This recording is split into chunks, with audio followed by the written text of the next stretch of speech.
Akkam nagaa jirtanii fayyadamtoonni Poppo app. Egaa kaarraa viidiyoo tokko qabadhee isinii dhiyaadhee jira. Isin immoo subscribe godhaa. Share illee hiriyoota keessaniif godhaa. Waan isin dhibe immoo waan isinii hojjetamuu barbaaddan commentii naa barreessaa.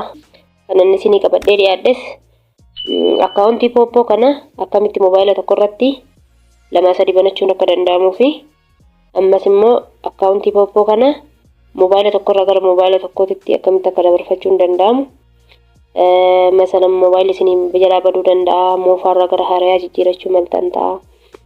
Kanaaf sababa adda addaatiin gara mobaayila tokko gara mobaayila biraatti dabarfachuuf kanaafuu jalqaba kasinitti agarsiisu akkamitti akka akkaawuntii Poppo kana gara mobaayila tokko irraa gara tokkootti akkamitti akka dabarfannuudha. Kana gochuudhaaf jalqaba maaliin akka bantan yaadachuu qabdanii. Emailiin banuu dandeettan ta'a, lakkoofsa bilbilaatiin banuu dandeettan ta'a, feesbuukaan banuu dandeettan ta'a. Yoo waan ittiin bantan hin beekne ta'e akkaawuntii tokko irraa gara akkaawuntii tokkootti mobaayila tokko irraa gara mobaayila tokkootti illee dabarfachuun hin danda'amu, isin hin banamu jechuudha. Ammas fakkeenyaaf aappii kanarratti poointii hedduu irraa qabaattanii osoo mobaayilli isin jalaa badee illee irraa baafachuu hin dandeessan. Maaliif hin beektan kaa isin hin banamu. Kanaafuu kun ijoo dubbiiti. Dirqama waan ittiin bantan beekuu qabdan jechuudha. Waan ittiin bantan san yaadachuu qabdanii. Fakkeenyaaf amma mobaayila biraa irratti imeeliidhaan kan banadhe gara mobaayila biraatti dabarfachuudhaaf. Amma imeelii biraadha. Fakkeenyaaf ani mobaayila biraa irratti imeeliidhaan akkaawuntii banadhee jira. Isa san gara naas deebisuu fi amma kunoo email jennee xuqna gmail. Achi booda yoo awwala bakka kanatti yoo awwal banattan fotoodhaan isinii jira yookaan ashangulliitii dhufaa bakka kana gattuutan jechuudha. Achi booda add another account fayyadu kana xuqxanii add account eega jennee booda google click goona.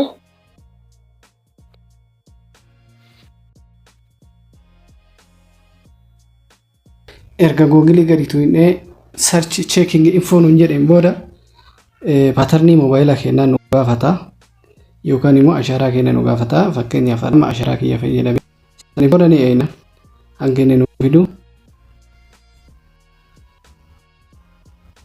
Achiin booda asitti imeelii appilikeeshinii keenya ittiin banne san kan tureechaa ture san itti galchina. Fakkeenyaaf nu amma yaaliidhaaf akkaawuntii tokko mobaayila biraati irratti imeelii kanaan bannee jirra.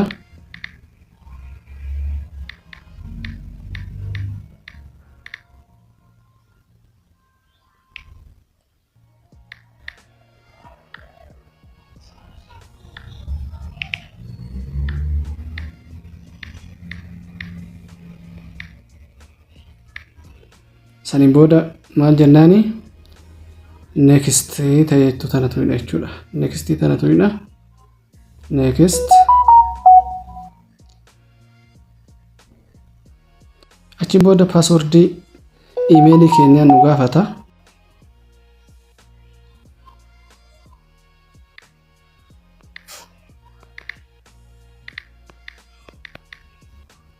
San booda immoo next jennaan ammallee.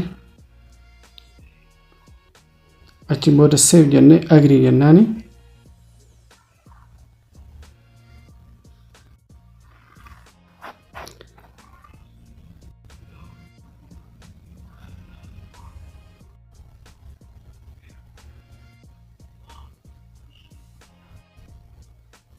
Obsinaa amma tokko kana booda amma imeeliin keenya mobaayila keenya irraa nu galeera jechuudha. Isa kana immoo akkamitti mirkaneeffannaa?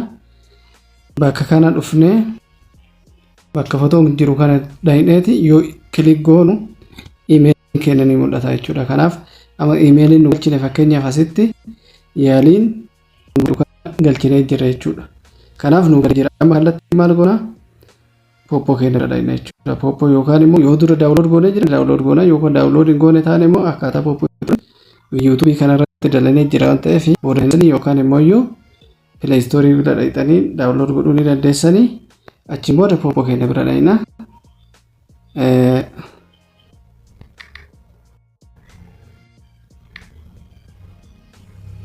Poppoo dhaqna.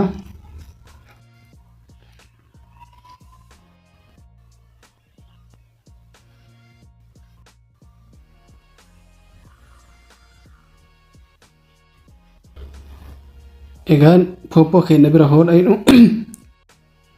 karaa ittiin akkaawuntii keenya ittiin banne nu gaafata jechuudha. Jalqabatti maaliin banne Googlein banne moo Facebookiin banne moo lakkoofsa bilbilaatiin banne moo ka jedhu kanneen nu gaafata jechuudha. Kanaaf nu amma ka uummanne jirru akkaawuntiin keenya Googlee ta'uu isaa jalqaba irraa walii galee jira waan ta'eef Googlee bira dhaqna. Sani booda accept jennaani. Achi booda ni eegna.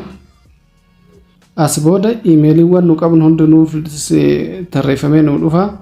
Iimeeliiwwan nu qabnu keessaa nuti ka amma akkaawuntii ittiin banne isa kana waan ta'eef iimeelii kaawwan irra yoo kan iimeeliiwwan kuwwan yookaan duraan akkaawuntiin ittiin baname taate san nu banaa yookaan immoo akkaawuntii haaraa nu banaa jechuudha. 00 godhee nu banaa jechuudha. Kanaaf nu kan bannee jirru yaaliin hundumaaf ka'edhu yaalii hundumaaf ka'edhu kana waan ta'eef isirratti kilik goona.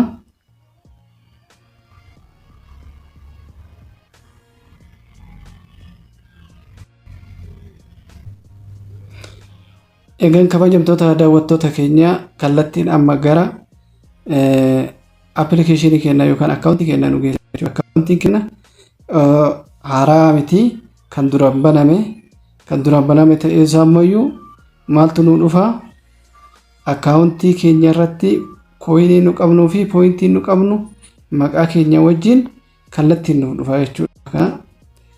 Dubattoo deebina fakkeenya akkaawuntii kana reefi yaalii waanuma kanaaf jecha kan banne kooyinii 200 qaba pooyintiin isaa 0dha. Akkaawuntii keenya yaalii hundumaaf jedha maqaan isaa sanuma kanaan bannee jira. Kallattiidhaan akkaawuntii keenya riikafar goonee moobaayila biraatirra banannee jira. Amma moobaayila biraa bira dhaqnee moobaayila isa bira dhaqnee loogaawutu goona jechuudha. Akkamitti loogaawutu goona? Asii seetingii kana bira dhufna. San booda seetingii irratti kilik goonu isheen tokko nu loogaawutu ta'ettoon asirratti loogaawutu goona. Moobaayila keenya irraa loogaawutu goonee jira jechuudha. Dileet irraa godhuu hin dandeenya. Kana booda silkii keenya badus yoo gurgurannes yoo maal ta'es yookaan yoo nu jalaa moofillee jijjiirannee jira jechuudha.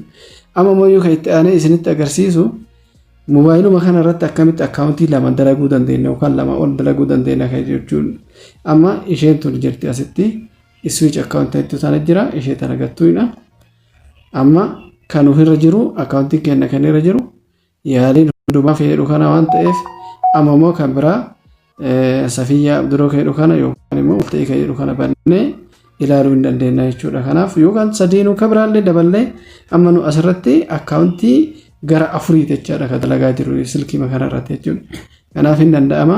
Amma fakkeenyaaf Safiyyaa Abduroo kan jedhu irratti haa banuu jechuudha. Amma asirratti haa banuu maaliin godha? Isima gadi tuqaa jechuudha. Okay, waan yeroo baay'ee deebi'ee baneef hin seeyaa ekspertaan jedhee amma Walta'ii irratti haa banaa. Kunoota naa banee jira Walta'ii irratti naa banee jira jechuudha. Akkaawuntii lama irratti banee jira jechuudha. Haala kanaan akkaawuntii lama irratti akkaawuntii tokkoon moobaayila tokkoon akkaawuntii 2, 3, 4 illee dalaguu dandeenya jechuudha. Kanaaf wanti haal silkii tokko irraa silkii biraatti hin jijjiirannu kana fakkaata.